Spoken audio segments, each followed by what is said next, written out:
നമസ്കാരം പ്രിയ പ്രേക്ഷകർക്ക് പേജ് റൂട്ടിലേക്ക് സ്വാഗതം. വ്യോമ പോരാട്ട സമയത്ത് അഥവാ ആകാശത്തിലൂടെ യുദ്ധം ചെയ്യുന്ന സമയത്ത് വ്യോമതാവളങ്ങൾ വഹിക്കുന്ന പങ്ക് വളരെ വലുതാണ്. അങ്ങനെ ഇന്ത്യക്കാർക്ക് അഭിമാനമാകാൻ പോകുന്ന ഒരു വ്യോമതാവളം വികസിപ്പിച്ചുകൊണ്ടിരിക്കുകയാണ് നമ്മുടെ രാജ്യം.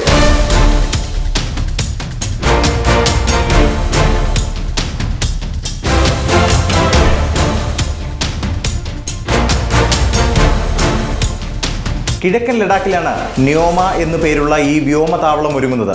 13,700 അടി ഉയരത്തിൽ സ്ഥിതി ചെയ്യുന്ന ഈ വ്യോമതാവളം ചൈനയുമായുള്ള യഥാർത്ഥ നിയന്ത്രണ രേഖയിൽ നിന്ന് വെറും 30 മുതൽ 35 കിലോമീറ്റർ വരെ മാത്രമാണ് അകലമുള്ളത്. ഈ ന്യോമ ഇന്ത്യയിലെ ഏറ്റവും ഉയർന്ന യുദ്ധവിമാനശേഷിയുള്ള വ്യോമതാവളമായാണ് വികസിപ്പിച്ചുകൊണ്ടിരിക്കുന്നത്. സിനിമയിലെ ഒരു ഡയലോഗ് കടമെടുക്കുകയാണെങ്കിൽ പൂരം കൊടിയേറി മക്കളെ എന്നു തന്നെ പറയേണ്ടി വരും.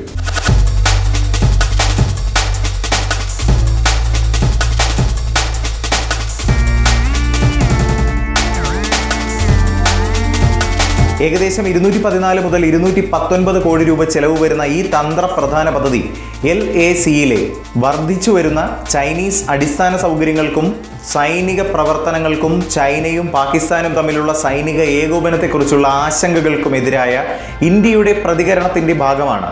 ബോർഡർ റോഡ് ഓർഗനൈസേഷൻ BRO ആണ് നിർമ്മാണ പ്രവർത്തനങ്ങൾക്ക് നേതൃത്വം നൽകുന്നത്. മുമ്പ് ചെളി നിറഞ്ഞു കിടന്നിരുന്ന വെറും ഒരു ഗ്രൗണ്ട് മാത്രമായിരുന്നു ഇപ്പോൾ നിർമ്മാണ പ്രവർത്തനങ്ങൾ നടക്കുന്ന ഈ സ്ഥലം.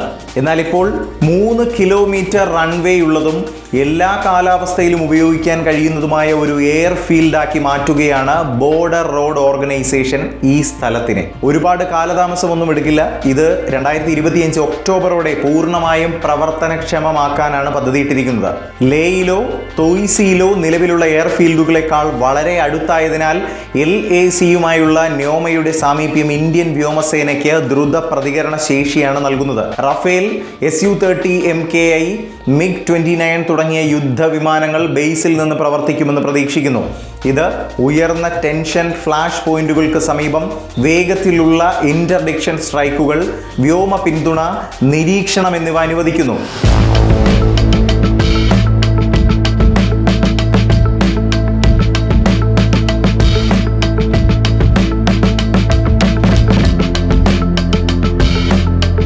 പ്രസ്തുത സ്ഥലത്തിന് പരന്ന താഴ്വര ഭൂമിശാസ്ത്രമാണുള്ളത്.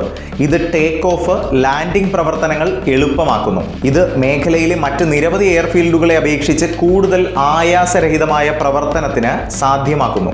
കടുപ്പമേറിയ സാഹചര്യങ്ങൾക്കായി രൂപകൽപ്പന ചെയ്തിരിക്കുന്ന ന്യോമ -40°C വരെ താഴുന്ന ശൈത്യകാല താപനിലയെ നേരിടാൻ രൂപകൽപ്പന ചെയ്തിരിക്കുന്നതാണ്. ഇത്രയും തണുത്തതും ഉയരത്തിലുള്ളതുമായ അന്തരീക്ഷത്തിൽ നല്ല രീതിയിലുള്ള പ്രവർത്തനം ഉറപ്പാക്കുന്നതിന് ഫൈറ്റർ ജെറ്റ് എഞ്ചിനുകളും അടിസ്ഥാന സൗകര്യങ്ങളിലും പ്രത്യേക പരിഷ്കാരങ്ങളും വരുത്തുന്നുണ്ട്.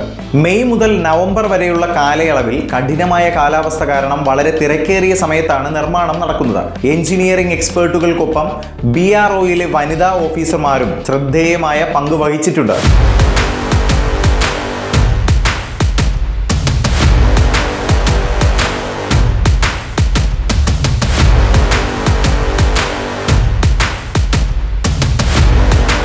പുതിയ വ്യോമതാവളത്തിന് ഒരു റൺവേ മാത്രമല്ല, ബോംബ് പ്രൂഫ് ഹാങ്ങറുകൾ, റഡാർ സ്റ്റേഷനുകൾ, വെടിക്കോപ്പ് ബങ്കറുകൾ, air traffic control, hardened aircraft ഷെൽട്ടറുകൾ എന്നിവ ഉൾക്കൊള്ളുന്ന ഒരു സമ്പൂർണ്ണ സൈനിക കേന്ദ്രം തന്നെയാണിത്.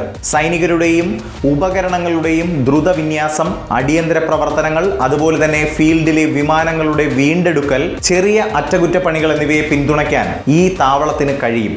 ചരിത്രപരമായി ചിനൂക്ക്, C-130J, Mi-17 എന്നിവയുൾപ്പെടെയുള്ള ഹെലികോപ്റ്റർ ഗതാഗത വിമാന വിന്യാസങ്ങൾക്കായി ഉപയോഗിച്ചു വരുന്നു. നവീകരിച്ച ന്യോമ ലഡാക്കിലെ വെല്ലുവിളി നിറഞ്ഞ ഭൂപ്രദേശങ്ങളിൽ IAFന്റെ ലോജിസ്റ്റിക്കൽ പ്രവർത്തന വഴക്കം വളരെയധികം വർദ്ധിപ്പിക്കും. ചൈനയ്ക്കെതിരായ പ്രതിരോധത്തിനപ്പുറം ന്യോമയുടെ തന്ത്രപരമായ മൂല്യം വ്യാപിപ്പിക്കുന്നു. PLA വെസ്റ്റേൺ തിയേറ്റർ കമാൻഡിന്റെ പടിഞ്ഞാറ് പാകിസ്ഥാന്റെ ഫോർവേഡ് കമാൻഡ് നോർത്തേൺ ഏരിയകളുടെയും PAF ബേസ് ഖാദ്രി പോലെയുള്ള വ്യോമതാവളങ്ങളുടെയും കവറേജ് അതിന്റെ സ്ഥാനം പ്രാപ്തമാക്കുന്നു. ചൈനയ്ക്കും പാകിസ്ഥാനുമെതിരായ ആക്രമണ പ്രതിരോധ പ്രവർത്തനങ്ങളെ പിന്തുണയ്ക്കുന്നതിനായി UCAVകൾ അഥവാ ആളില്ലാ യുദ്ധവിമാനങ്ങൾ, ആക്രമണ ഹെലികോപ്റ്ററുകൾ എന്നിവ വിന്യസിക്കും. ഇതിലൂടെ ഇന്ത്യയുടെ കഴിവുകളെ ഈ വ്യോമതാവളം വലിയ രീതിയിൽ ശക്തിപ്പെടുത്തും.